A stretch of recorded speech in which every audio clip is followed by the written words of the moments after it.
Oh, it is Sunday morning. I have been nervously pacing around my room for the last 20 minutes after eating my breakfast in nervous anticipation of going to the game. Originally, Andrew and I were going to try and squeeze in a preview of our own this morning, but Andrew was working, so I'm only going to be here about 20 minutes because I'm heading out to go into the city to go to the game.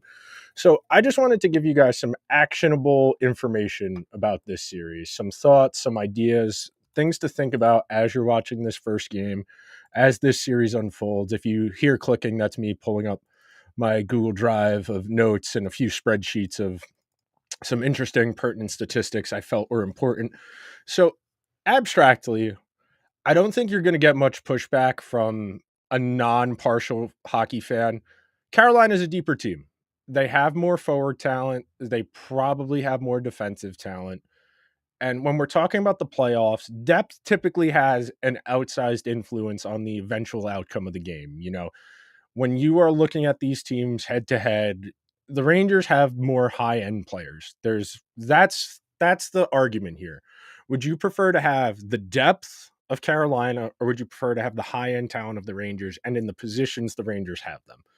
Shesterkin is undoubtedly the best goalie in this series. Freddie Anderson had an okay series against the Islanders. He was pretty good down the backstretch of the regular season for the Canes in a straight tandem with Kochetkov. But Carolina, Carolina's undoing in the postseason has typically been that when their star players go head to head with another team's star players, they lose. But like we talked about with Corey Lavalette over the weekend, Carolina's played Boston, the Rangers, Tampa Bay, Florida. They have played teams with really good star players. And Carolina's kind of in a similar boat to the Rangers in that respect, where they've played teams that just have better stars. That's not a knock on Sebastian Aho, Andrei Svechnikov. It's just Bergeron and Pasta are better. Point and Kucherov are better. Barkov and Kachuk are better. Similarly to the Rangers' issues over the years when they played Tampa in 2015, where Stamkos was just the best forward on the ice in that series, and Victor Hedman was the best defenseman on the ice in that series. In 2022, same boat. Kucherov and Point had almost 120 points over two playoff runs combined between the two of them. They were outstanding in those two playoff runs. And sometimes the other team just has better players. And if you are a Ranger fan, that's where your confidence needs to come in when you're baking in how your emotions are. I am nervous about this series. I think stylistically, this series is going to go one of two ways. Either number one, Carolina is going to control possession. No matter what, there's not a world where the Rangers are going to be humming at 5-on-5 and look like a great possession hockey team. That's just not their style, and Carolina's not going to let them do that. So if this series is going to go the Rangers' way, it more likely than not is going to be the white knuckle, hold on to your butt variety type of hockey, where Carolina is going to have long, sustained time in the offensive zone, and it's going to be on the Rangers defensively. And when I say defensively, I don't just mean the defensemen, I mean the forwards as well. You're going to have to keep Carolina to the outside. Give Carolina the crappy shots. Carolina is a volume offense. They are consistently one of the five bottom teams in terms of shooting percentage because they are a volume offense, because they throw so much at the net. They are a volume team that relies on the second chance, the deflections, the greasy goals in and around the net mouth. And that's going to put an outsized responsibility in this series on the Rangers defensemen in particular. And this is something I have long advocated for and long felt the Rangers are kind of lacking in that regard is none of their defensemen, other than Adam Fox, are particularly good at going from defense to offense. Ryan Lindgren is a puck retriever. He puts his back to the defense when they dump the puck in. He moves the puck to Fox so Fox can get it out. Andre Miller can skate the puck out of danger, but he does get into trouble when he tries to pass the puck out of danger from time to time, where he's going to force that puck to the middle. He's going to turn it over, give them an opportunity. I think Braden Schneider is more of a traditional retriever, like we were just talking about with Lindgren. In that feature I wrote for my Substack last month, one of the things that jumped out in Schneider's performance was he's more of a straight retriever now. He's not turning the puck over as much in his own zone because he was playing with Gustafsson most of the season. And Gustafsson's a traditional linear puck-moving defenseman who you get him the puck, he's going to move it so the pressure is absolved. And then with Truba's big flaw is that he tries to do too much, because he feels he needs to do something. And that's why he'll be out of position at the net front. It's why he'll engage below the net and get out leverage by bigger, stronger players. He's trying. It's just he's not going to win in a lot of the situations he puts himself in, which is part of why dropping him lower in the lineup has given him a bump in performance. It's made him play better because his responsibility is lessened. And that's one of the real conundrums of this series for the Rangers. When you have last change, you are going to have to exploit your matchups where you can. Carolina, as fundamentally sound a team as there is in the entire National Hockey League, their team structure, they might be the most rigidly structured team in the entire league, and that they always know what they're doing. They consistently are playing at a really high tempo. That is something else that does give me some concern. Is Carolina is a total 180, both stylistically and talent from Washington, where Washington wanted to reduce these games to a slog, to a rock fight. And Carolina wants to play this game like the John Boyce tweet, like a helicopter, like a motorcycle falling out of a helicopter while snorting cocaine. That's how Carolina wants to play this series. They want to put as much pressure on the Rangers as possible and force them into mistakes.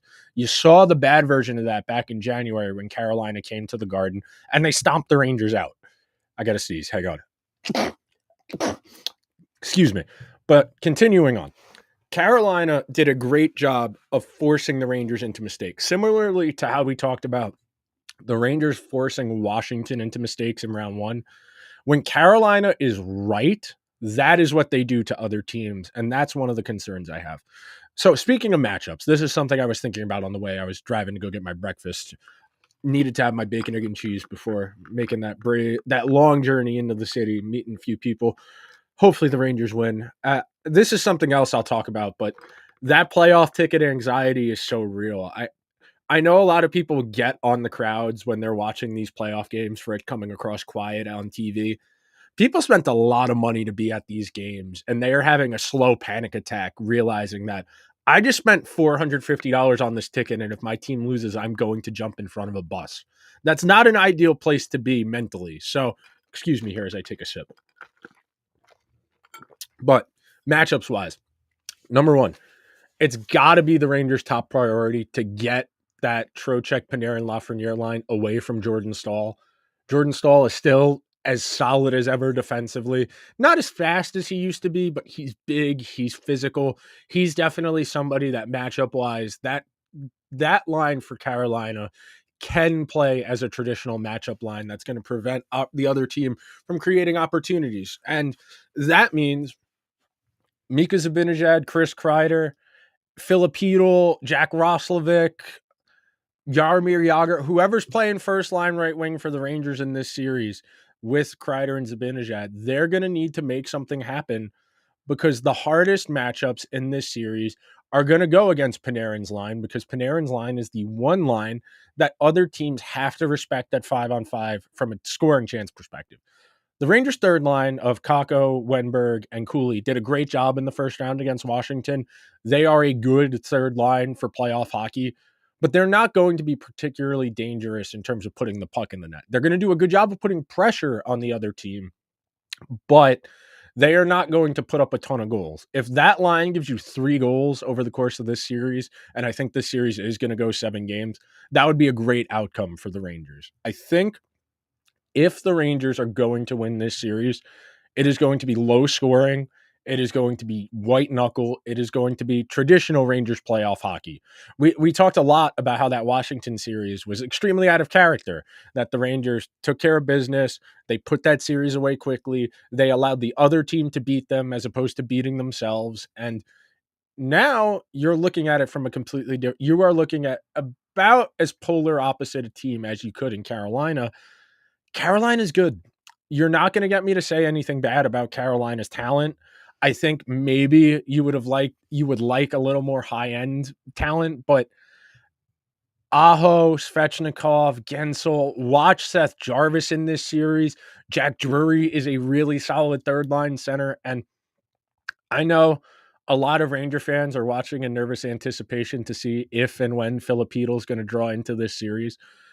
I think I think even if Heedle doesn't play, I think there's a strong argument that the Rangers should consider dressing Johnny Brodzinski over Matt Rempe in this series against Carolina. Against Florida, maybe you could talk me into playing Rempe in the conference final, or playing Boston. Maybe you could talk me into that. But against this Carolina team who has a good fourth line, and I know a lot of people are going to give Carolina shit for having Kotkaniemi on their fourth line, somebody they gave the offer sheet to, that long-term contract to. And we talked about this the other day with Corey Lavalette. Carolina signed Kotkaniemi on the idea that he was going to eventually be their Stahl replacement, that he was going to be their matchup line, shutdown center. And Jordan Stahl hasn't fallen off yet.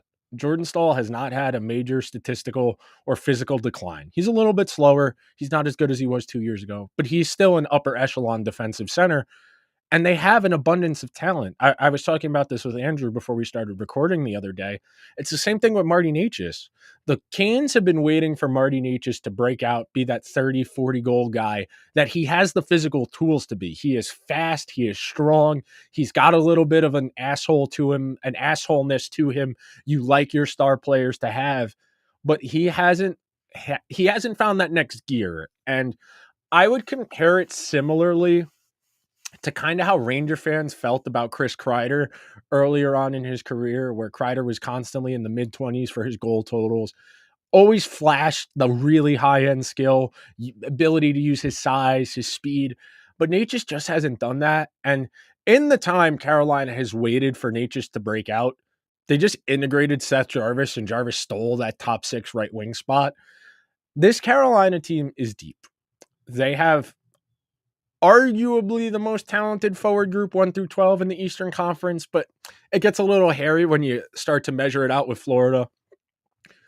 The path for the Rangers in this series is very straightforward. They are going to need Shesterkin to be their best player. I know you would typically say Panarin, Fox. Yes, they definitely are going to need Panarin and Fox to have a big influence in this series. I think if the Rangers win, I think it's going to be an Adam Fox, Igor Shesterkin series, because I don't see a world where high-scoring games benefit the Rangers, because they are not the structured team. They are not the tight defensive team. And I know the Rangers' goals against numbers, their chances against numbers are respectable. They're not a great defensive team, but they're a solid defensive team. Carolina, if Carolina is able to turn this into an up and down game where they can use their speed, that's exactly how the Rangers were undone against the Devils last year. And different teams, the Devils, the high-end talent on the Devils were Hughes, Meyer, Bratt, Heischer. Those guys are all really good hockey players. Those guys are all more high-end than the Carolina guys. But in this series, the Rangers are going to be playing at a speed disadvantage. They are going to be playing at a depth disadvantage. If Carolina plays the way they want to, where it's long offensive zone shifts, where it's lots of point shots, rebounds, tips, where it's that type of offense, the Rangers need Shesterkin to be what he was in 2022. They're going to need Shesterkin to be an outright brick wall at points in this series, because offense is going to be hard to come by for the Rangers. If you go back, and I'm going to click over to my spreadsheet here to pull it up, in 2022, the series went 7 games. The Rangers scored 13 goals at even strength. They scored 7 on special teams. It was 5 power play goals, 2 shorthanded goals. And then for the Hurricanes, they only scored 13 goals in 7 games, 9 even strength, and then 2 power play, 2 penalty kill. Those types. I know the final scores in game 6 and game 7 were not close in that series. The Rangers kind of pulled away and blew them out. But going into game 6, the Rangers had, I believe, 1 power play goal. And then in game 6 and game 7, the Rangers added 2 power play goals in each of those games to their ledger. And that's why the goal totals look as skewed as they do. But you go and look. I have Carolina's series numbers up here. In the first round against the Islanders, they scored 19 goals in 5 games, 14-5. Last year against the Panthers in the conference final, they got swept out of there. They scored 6 goals in 4 games, not enough. Round 2 against the Devils last year, 5 games, 24 goals, 19-5, even versus special teams. And then 2 years ago, first round last year against the Islanders, 6 games, 16 goals, 10 even, 6 special teams. Carolina's not a particularly high scoring team, and that's because the way their finishing talent operates, the way their players play, they are not going to put up gaudy point totals. The one area where Carolina has considerably improved, and we talked about this with Corey Lavalette as well, is their power play is just that much better, depending on which metrics you want to use, which statistical models you want to use. If you use Hockey Viz's, that's the one that's in my brain still from when I was doing my show prep on Friday. They're about 5-10%. They're between, I want to say it was 7% better in terms of expected goals on their power play. And some of that is just moving guys around. Seth Jarvis in year 3 has really taken a nice step forward. They've moved Aho to the bumper. They have Jake Gensel there now. And their second unit is better. Brady Shea, Ranger fans very familiar with Brady Shea. I very familiar with Brady Shea. He runs their second power play, does a nice job. We're going to see familiar faces on that side. We'll see Tony DeAngelo, who I'm sure is going to get a very New York welcome to this game. I'm very much looking forward to giving Tony DeAngelo a piece of my mind this afternoon. But when we talk about this series, it feels like the Rangers, if they're going to win, they're going to need to win that special team split. They're going to need Shesterkin to be himself. And I know there are a lot of Ranger fans, and I remember there being a lot of Ranger fans in December and January who spent the entirety of that month and a half just riding Shesterkin, railing against him. This guy's not Lundqvist. They should be starting Jonathan Quick.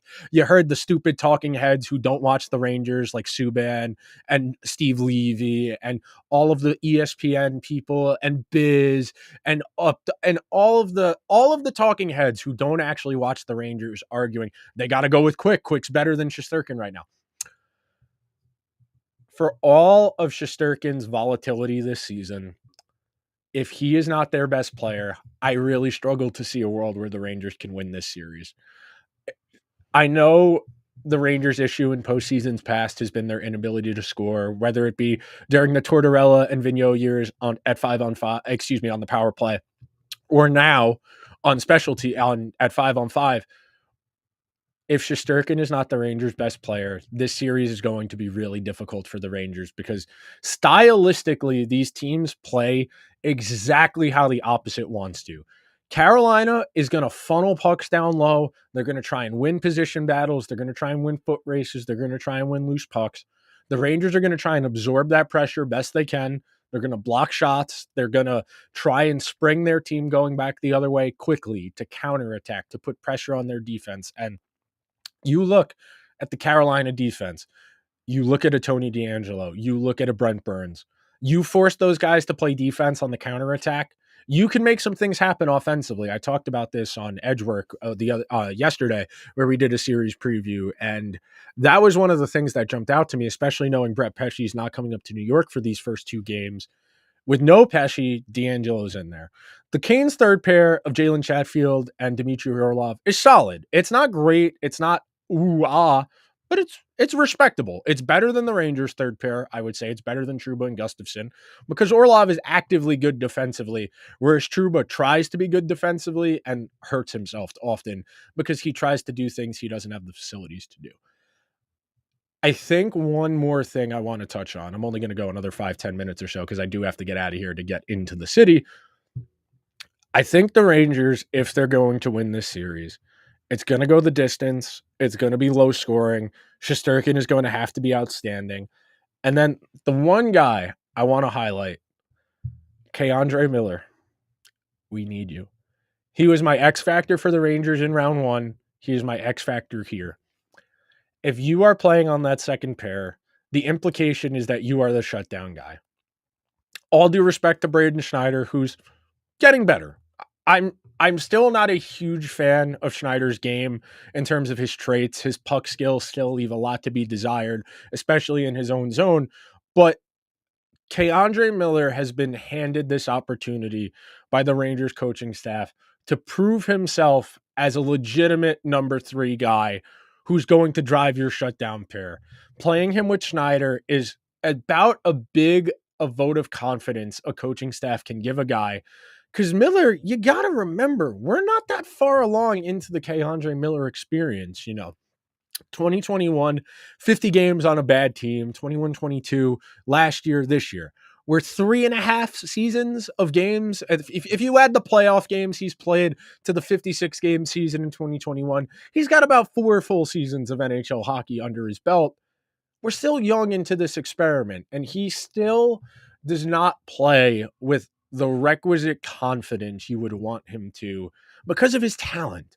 And every time I go to a Ranger game, there are these old guys who sit behind me, guys in 50s, 60s. The one guy has a really strong Irish accent, and he consistently is yelling at Miller to hit somebody because Miller is really big, which would imply he's really strong.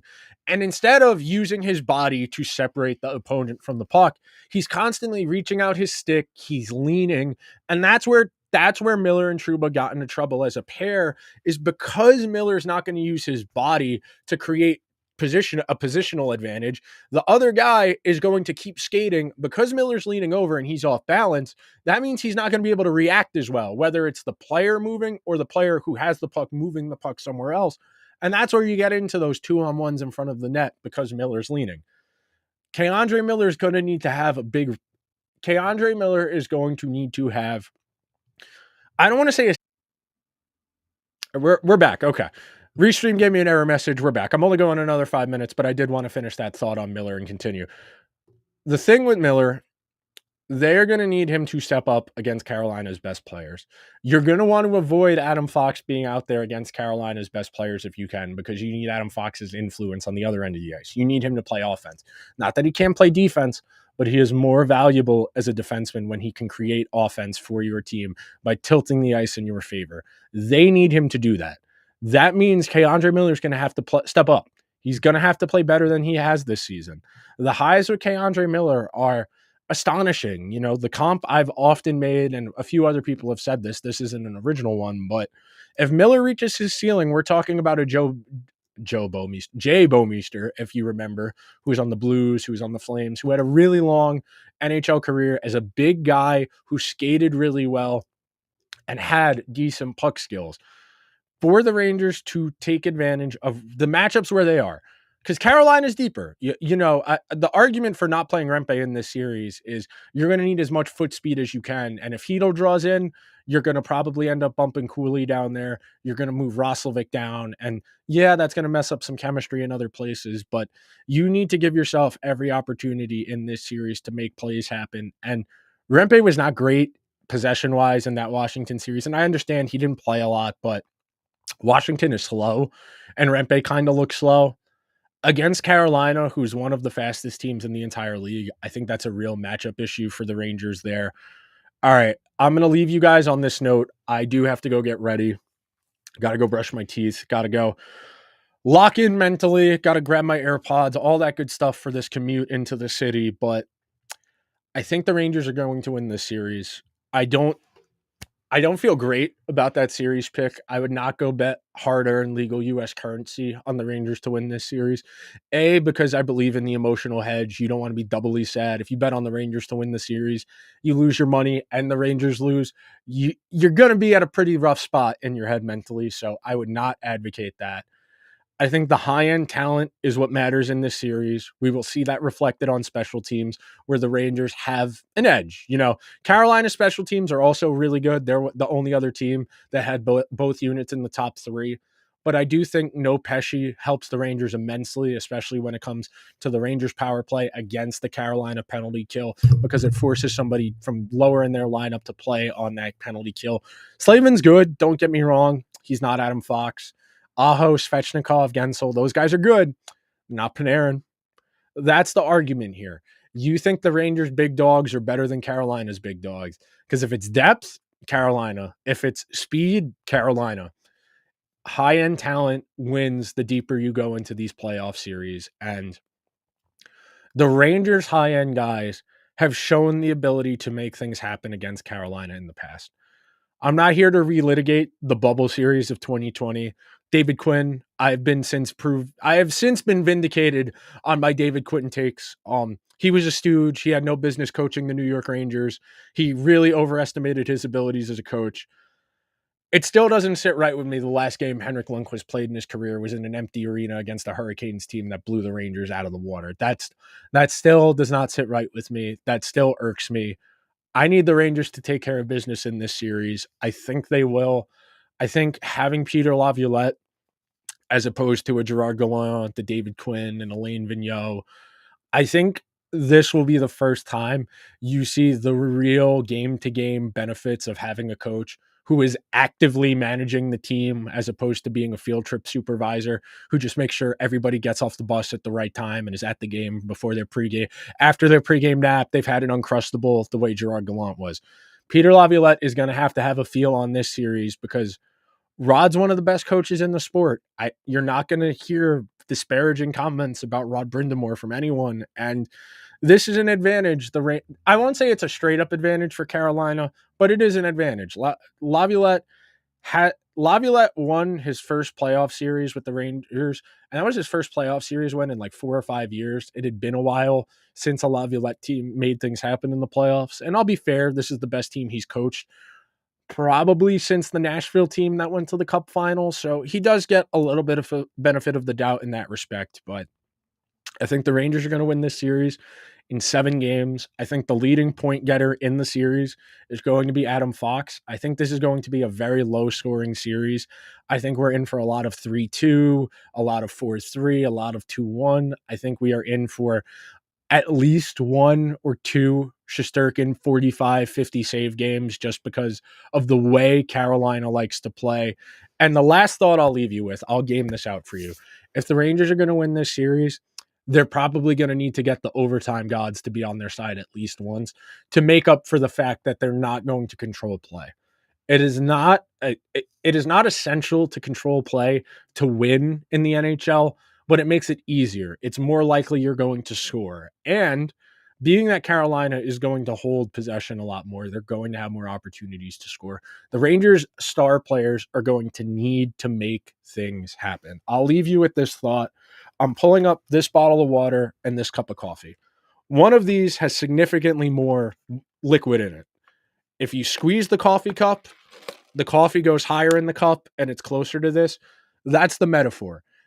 Carolina is going to have more possession. They're going to have more opportunities. The Ranger star players, if they put an outsized influence on the few plays that swing the game, they can get it close enough at 5-on-5 where it's close, like these levels are, the liquids in these 2 cups. Then we're talking, because then it comes down to special teams and it comes down to Shesterkin versus Freddie Anderson. That's all I got for you guys. I hope you enjoyed the ramblings of a lunatic before they went to the game. If you're at the game, you see me, say hello, be polite like your mother told you. We don't have to talk, but be nice. I'll leave you with that. Let's go Rangers. Andrew and I will talk to you guys tomorrow.